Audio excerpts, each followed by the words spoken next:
الله أكبر الله أكبر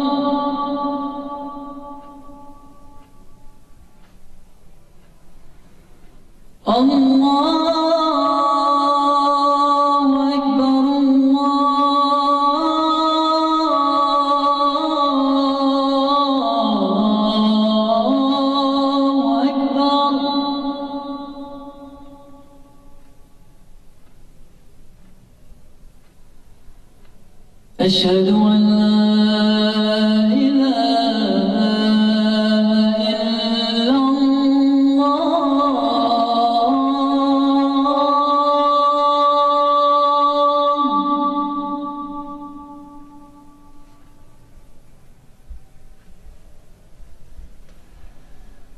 أشهد أن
أشهد أن محمدًا رسول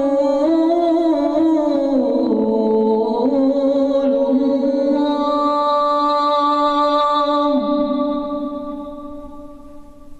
Buenas tardes.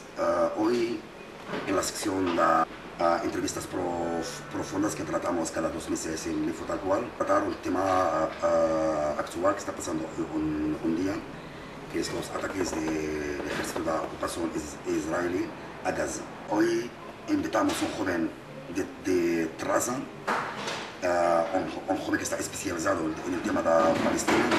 Ha estado 2 veces en territorio palestino, la otra vez en 2010.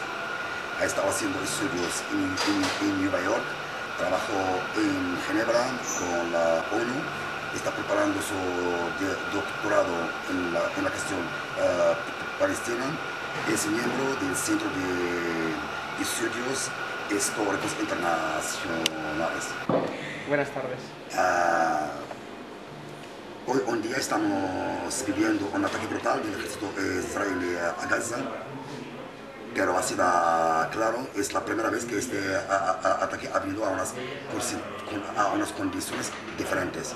Los países árabes que están rodeando a Palestina están viviendo unas situaciones difíciles. Por ejemplo, el Estado nacionalista de Siria hoy en día está en una guerra civil sin fin. El gran hermano Egipto está viviendo sus problemas interiores. Tú personalmente, como un especialista en el caso, ¿en qué marco histórico, político, tú puedes leer este ataque? Bueno, este ataque yo creo que es la continuación ya de unas políticas de Israel que vienen produciéndose, yo diría que desde su creación. Lo que llamamos la Nakba palestina, el desastre palestino, fue una limpieza étnica que no acabó en el año 48 ni en el año 49, sino que siguió y continúa hoy en día. Los ataques en Gaza en 2008, los que estamos viviendo hoy, forman parte de esa política de limpieza étnica que Israel lleva más de 60 años aplicando sobre la población palestina que vive dentro de la Palestina histórica de Palestina. Entonces es una continuación. Hay muchos que están pensando que lo que está pasando hoy en Gaza es una cosa planteada desde que empezó la revuelta árabe, ¿no? Hoy en día Israel se encuentra con una ocasión que no se va a repetir. Una Siria destruida, un Egipto en problemas, un Yemen en guerra, una Libia en guerra, unos países árabes en desarticulación. Entonces, ¿no piensas que hoy en día Israel se va mucho más allá de lo que está ocurriendo hoy? Sí que es verdad que la zona en Israel, toda la zona del Próximo Oriente, está en un cambio profundo de las relaciones internacionales, es decir, lo que vemos que se produce ahí es el ejemplo de una crisis global en las relaciones internacionales, donde lo que se muestra es que las relaciones internacionales en un sentido clásico, fruto del Pacto de Westfalia en 1640, eso entró en crisis ya en el año 91 después de la Unión Soviética, y lo que se produce en la región es una crisis posterior a eso, ¿no? Es decir, toda la región, cómo se está reconfigurando la geopolítica en Oriente Próximo, es un ejemplo de eso. Los estados ya no tienen el peso que tenían antes, y en el caso concreto de la crisis con Israel, yo creo que por una parte sí que es verdad que Israel puede aprovechar de no tener, de vivir en un contexto en países desestructurados o fallidos, es decir, que no nos encontramos en un Irak totalmente destruido, en que ya no existe ya propiamente un Estado, en una Siria donde está en la guerra civil, donde el Estado ya no es un recurso principal de poder, sino lo que hay al final es una desestructuración, ¿no? Y una desestructuración de lo que fueron Sykes-Picot en esos dos países, que veremos cómo se produce, cómo avanza esta situación. Israel, por otra parte, eso lo puede aprovechar, pero por otra parte es un peligro añadido por ellos. Es verdad que con una Siria fuerte y un Irak fuerte se podía ver amenazada por fuerzas clásicas de Estado, pero la verdad es que ni en los ataques de 2008, que no se habían producido las revueltas árabes, y Siria estaba gobernada por una dictadura, las dictaduras árabes al final la cuestión palestina siempre la habían utilizado para cuestiones internas y para justificar sus regímenes autoritarios y pues reprimir también a las propias poblaciones. Por las que también se revoltaron contra sus propios gobernantes era porque se dieron cuenta y empezaron a ver que esa instrumentalización de la causa palestina también estaba en su contra, ¿no? Y aquí es muy importante distinguir entre lo que era la sociedad, las poblaciones árabes que se levantaron y se levantan contra sus dictadores, y las políticas que estos dictadores estaban llevando a término, que no en ningún caso significaron una ayuda directa, al menos en los últimos años, a la población palestina. El caso de los ataques en 2008 a Gaza es un ejemplo muy claro. Más de 100 muertos y 700 heridos en Gaza. Ahora mismo acaba de entrar que son caníbales en este número, ¿no? Ayer Bin Ki-moon condenó a Hamas más que a Israel. Los países occidentales también. Estados Unidos ha seguido su línea apoyando a Israel y condenando a Hamas. ¿Cómo puedes estudiar esa drama? Por ejemplo, personalmente yo no puedo lidiar con números. Hay 100 muertos en Gaza y hay 15 heridos en Israel. 15 heridos, ninguno está en una situación grave, ¿no? Condenan más a Gaza y a los palestinos que Israel. Esto es una lectura siempre que en la comunidad internacional es muy difícil de cambiar y que sigue en un viejo paradigma en que es un conflicto entre dos. Por lo tanto, lo que hace siempre la comunidad internacional es pues condenar todos los ataques como si fueran dos partes iguales, y lo que vemos, como tú muy bien has dicho en las cifras, es que no se trata de dos partes iguales, sino que aquí hay un ocupante y un ocupado, hay una gente que la tienen sitiada y la tienen como en condiciones infrahumanas, y que aunque Ban Ki-moon al final es una opinión es casi una opinión dictada, ¿no?, por el Consejo de Seguridad y sobre todo por estas reuniones que siempre intentarán pues poner al mismo plano las desfacciones, pero las organizaciones de Naciones Unidas en la zona, como es la UNRWA, está condenando deliberadamente pues, que los ataques son una violación del derecho humanitario internacional, que aquí lo que están haciendo Israel son crímenes de guerra, y están apuntando como no se puede bombardear indiscriminadamente a una población por unos ataques de Hamas. Si leemos los informes de los últimos ataques que se hicieron a Gaza en 2008, que hay un paralelismo y son muy similares, al final la comunidad internacional lo que condenó, lo único para lo que condenaba Hamas era porque sus cohetes van indiscriminadamente, no se sabe dónde van, entonces eso se considera también una vulneración si nos movemos siempre hemos de entender que estas organizaciones se mueven en el ámbito del derecho internacional y estas pequeñas cosas pues las condenan por eso. Tanto en Hamas es porque vivimos aún en un paradigma viejo del conflicto, en que es una guerra o es un conflicto armado entre dos actores, palestinos e Israel, y lo que intentas hacer, yo creo que ese paradigma hace tiempo ya que se está rompiendo y que estamos entrando en la sociedad civil, tanto a nivel internacional como allí, está entendiendo que esto se trata, no es un conflicto entre dos estados, sino es un estado que tiene a la población bajo su control en condiciones infrahumanas. Hoy en día Israel quiere convencer a los países occidentales, a Estados Unidos, a Naciones Unidas, que el problema está en la organización islamista Hamas y no está en el pueblo palestino. Hace 4 meses Egipto ha puesto, Egipto, Arabia Saudí y los Emiratos Árabes han puesto Hamas en la lista de las organizaciones terroristas, ¿no?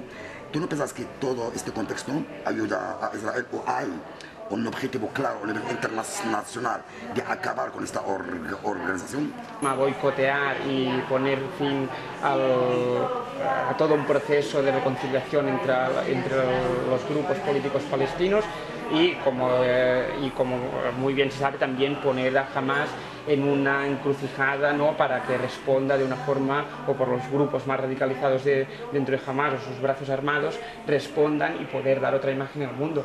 Yo creo que eso hace tiempo que no lo consiguió. Hamas, desde el 2000, desde que se presentan las fracciones legislativas, la opinión pública internacional ve lo que está pasando en Gaza, y por mucha propaganda que puedan tener sobre ciertos misiles cayendo, bueno, no son ni misiles porque son cohetes que caen y que no producen muchas veces ni heridos. Los heridos que producen Israel se debe especificar que son de ingresos por estrés, no son heridos ni de balas ni de metrallas, sino que la gran mayoría son por estrés. La sociedad mundial se da cuenta. Una cosa es que se intente criminalizar y romper ese proceso de reconciliación que hubo entre las facciones palestinas, porque Israel nunca no está dispuesto a unas negociaciones de paz.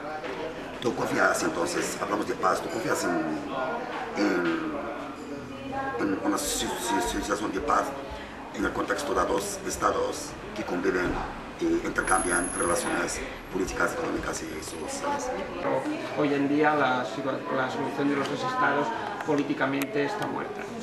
Sobre el territorio es evidente, la creación de los estados allí se convierte en una tarea complicadísima, y lo que está viendo por parte de la sociedad civil palestina es un cambio de paradigma también en la forma de entender el conflicto y en la forma de buscar soluciones a este conflicto.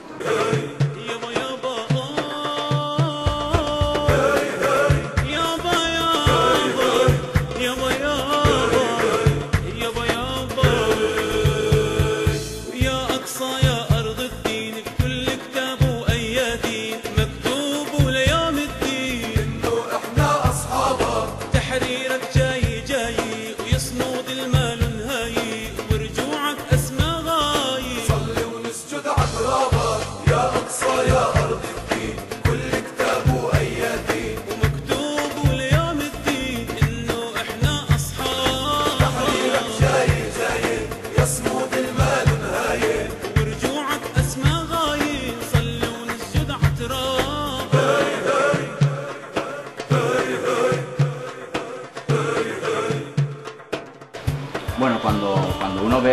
que resucita de repente el conflicto allí en la zona, o quizás es que no estaba muerto nunca, se pregunta ¿por qué ahora vuelve a estallar allí el fuego?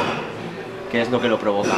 Allí no, el conflicto nunca deja de estar activo, lleva 60 años, las políticas de ocupación continúan, Gaza vive desde el 2006 en un bloqueo constante, o sea, aparte, los ataques lo que hacen es agravar una situación de crisis humanitaria que ya viene producida por un Israel que bloquea toda la entrada de recursos, de alimentos, y esa es una población que vive pues en una crisis humanitaria constante, en una cárcel al aire libre, que es la cárcel más grande del mundo, ¿no? Es decir, es una cárcel al aire libre. ¿Por qué estos ataques ahora?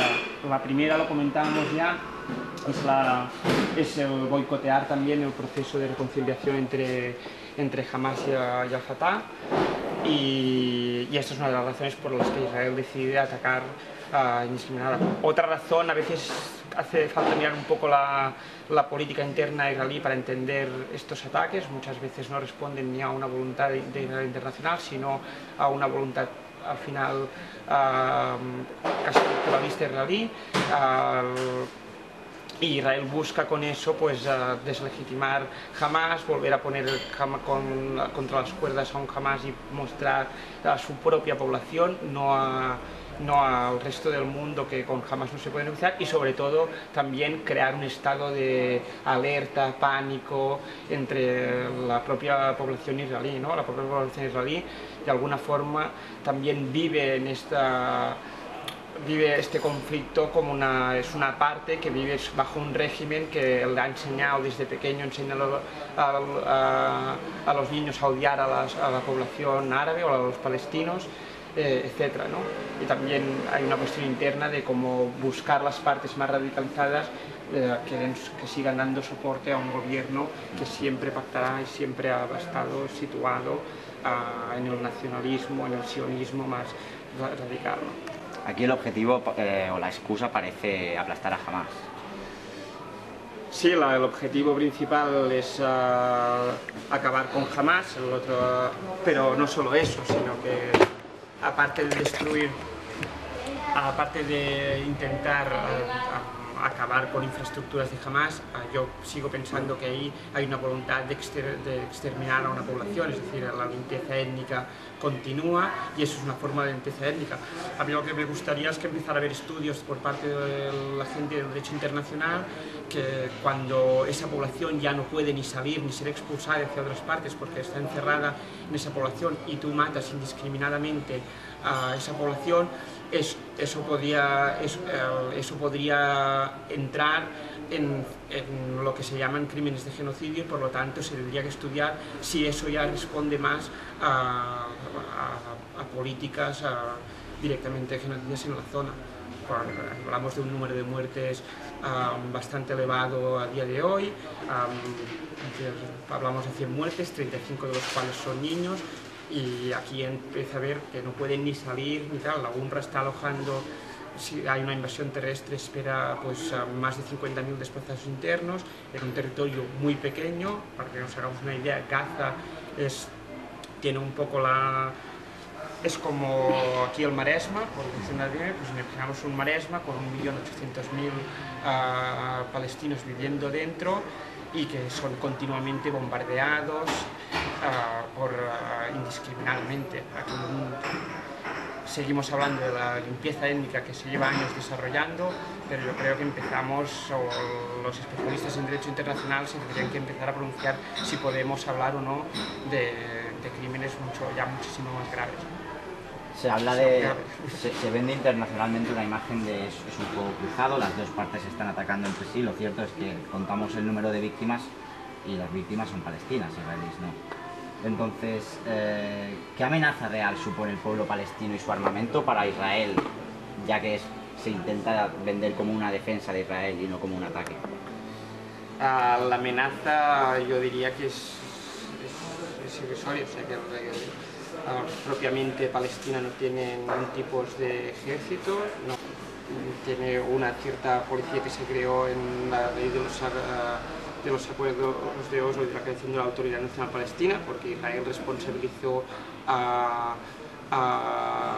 Fatah y a la Autoridad Nacional Palestina de la seguridad también de Israel adentro, y la Autoridad Nacional Palestina y sus grupos políticos aceptaron también ese compromiso. La amenaza que Israel justifica es de grupos armados que no están controlados, pueden ser facciones armadas del Hamas o del Fatah, pero que tienen funcionamientos a veces bastante autónomos, y que realmente la potencia es de grupos pequeñísimos con poquísimos recursos, y que todo el armamento que llega, que son 4 cohetes de magnitudes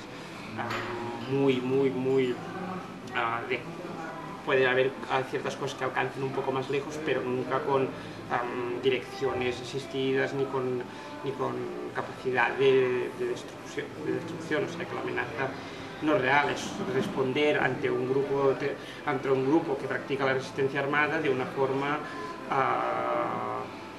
descaradamente desproporcionada, y eso, cuando eso se le llama castigo colectivo, esto es un crimen de guerra.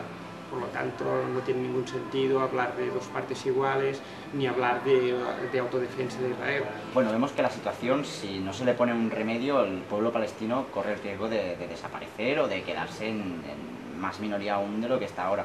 Entonces, internacionalmente, ¿qué se puede hacer? ¿Tiene que intervenir Estados Unidos? ¿Tiene que intervenir la ONU, la Unión Europea o quién? Las grandes potencias difícilmente intervendrán. Estados Unidos Israel sigue siendo un aliado clave de Estados Unidos en la región, pero sí que internacionalmente las soluciones internacionales ponen las bases para una solución.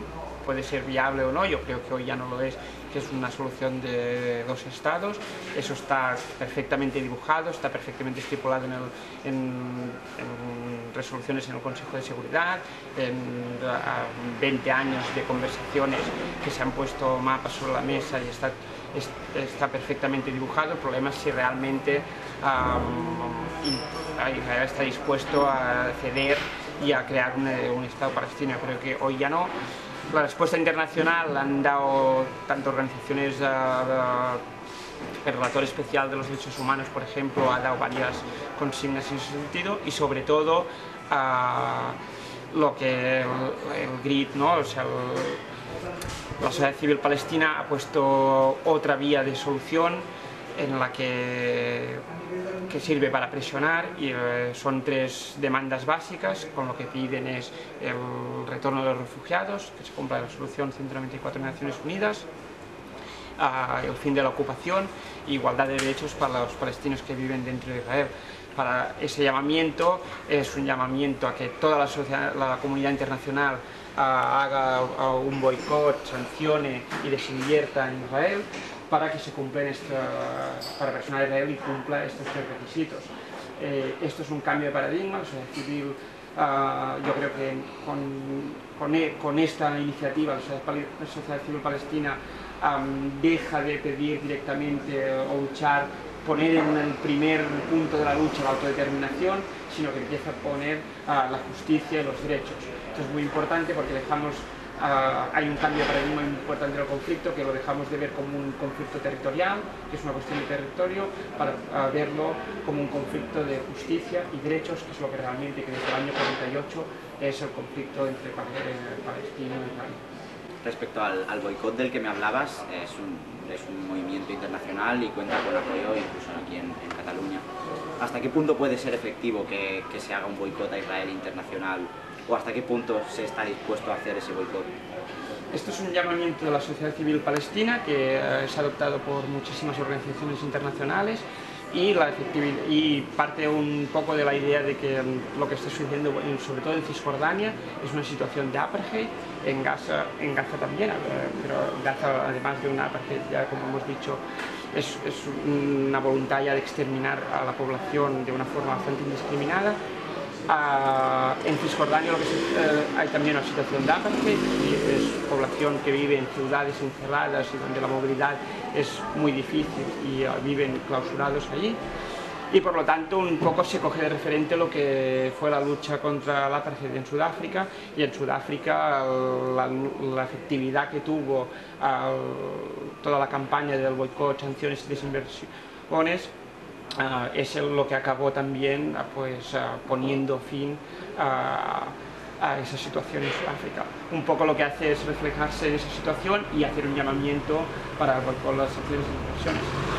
Eso está teniendo mucha repercusión, mucha más de lo que nos dice la prensa general, es decir, numerosas instituciones en Estados Unidos han empezado a plantearlo y ya han empezado a hacer efectivas desinversiones contra grandes empresas que están en Israel, excluir, y cada vez más, sobre todo en relación a los productos que vienen de colonias, hay un rechazo cada vez mayor.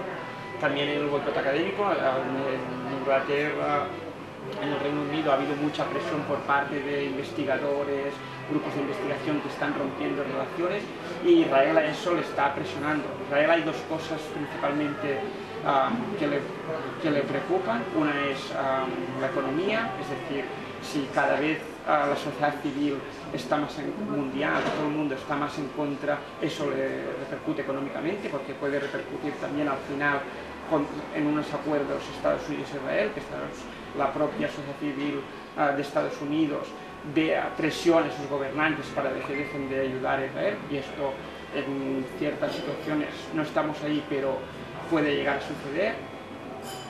Y la segunda cuestión que le preocupa es la rendición de cuentas, es decir, que una comunidad internacional empiece también, pues a través de los mecanismos del derecho internacional, a juzgar y a rendir cuentas con los crímenes de guerra crímenes de apartheid, etcétera, que Israel está llevando a cabo contra la población palestina. En el caso de Cataluña, por ejemplo, han vivido polémicas en el pasado en cuanto a visitas de Artur Mas y una delegación que la acompañó, y mucha gente echa de menos un posicionamiento más claro. De hecho, está habiendo manifestaciones en Barcelona para que el gobierno de la Generalitat se posicione claramente contra Israel y lo que está haciendo. ¿Cómo valoras tú la posición de Artur Mas y Convergencia y Unió? Yo creo que Convergencia y Unió, la derecha catalana, siempre se ha reflejado mucho en el nacionalismo ese judío de un pueblo, se ha reflejado mucho en el sionismo, y entonces ellos siempre han justificado la mayoría de políticas de Israel. No es nada nuevo, sino que a la que han entrado a gobernar han decidido desarrollar una serie de pactos con el Estado, porque al final es su modelo de Estado, y es un modelo pues de nacionalismo que se reproduce un poco aquí. Al final justifican, entienden el conflicto al final como intentan dar una visión del conflicto entre dos partes confrontadas y como una cuestión de dos pueblos que han de estar separados y no pueden convivir, ¿no? Es su visión reduccionista, y que sigue entendiendo el conflicto como una cuestión territorial y no como una cuestión de derechos y justicia, que igual y como tampoco entienden aquí, ¿no? unas políticas que al final acaban, pues, como vemos que la justicia y los derechos también están bastante igual aquí. ¿Qué le dirías al terrasense, al terrasén, sobre la cuestión? ¿Qué mensaje quieres transmitirle? Porque muchas veces lo ven de una forma muy lejana. Ahí están los árabes estos y no saben muy bien qué pasa. ¿Qué ideas claves les dirías para terminar ya la entrevista? Lo que sucede estos días es una vulneración flagrante de los derechos humanos y del derecho internacional, que no nos podemos permitir que en sitios como en Gaza o en el resto del mundo se vulnere de esta forma tan bestial los derechos humanos, que la gente que vive ahí nos han intentado vender toda la visión del Islam, un choque de civilizaciones entre dos mundos confrontados. Esto no es así. Si tú vas al territorio, ahí es gente normal, que tiene sus familias, que intenta sobrevivir el día a día, y que en su objetivo principal y su lucha diaria más importante no es no, su objetivo no es aniquilar a Israel, no es aniquilar a nadie, sino su lucha, la lucha de los palestinos, su lucha más importante es el vivir día a día, y eso es lo que los convierte realmente en una gente que resiste años y años de ocupación, de vulneración de los derechos humanos, de verse cómo no se pueden mover ni salir, y un poco la lucha de eso significa al final tres razones muy simples, ¿no? Libertad, que se puede tener libertad de movimiento en el mundo, que la gente se pueda mover, que la gente pueda ir de un sitio a otro y tener derechos ahí donde se mueve. Es una cuestión de justicia, porque no puedes vulnerar los derechos sistemáticamente, y lo que debe haber es pues una igualdad reconocida, una reparación de todo, ¿no? De todos los daños causados en estos años, y el retorno, que siempre nos olvidamos. 5 millones de refugiados palestinos que siguen 60 años más tarde sin poder volver ahí donde nacieron, sin poder ver a familias que dejaron ahí en el 48, y que hoy se ha de buscar una solución a esta situación. La solución es reconocer el derecho al retorno y que esa gente pueda volver, pueda vivir ahí donde quiera y donde pueda construir un futuro con derechos, igualdad y justicia.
أشهد أن محمدًا رسول الله.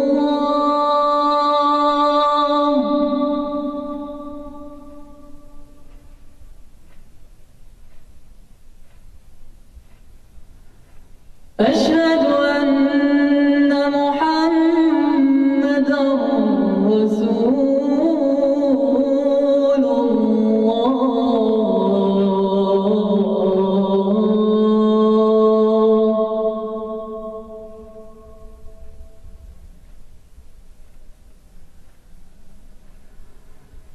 حي على الصلاة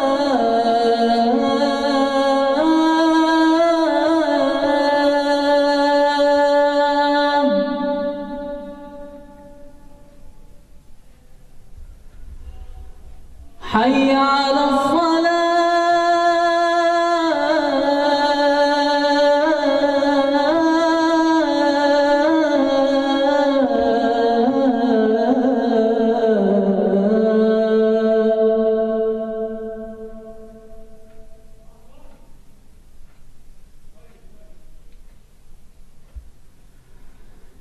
حي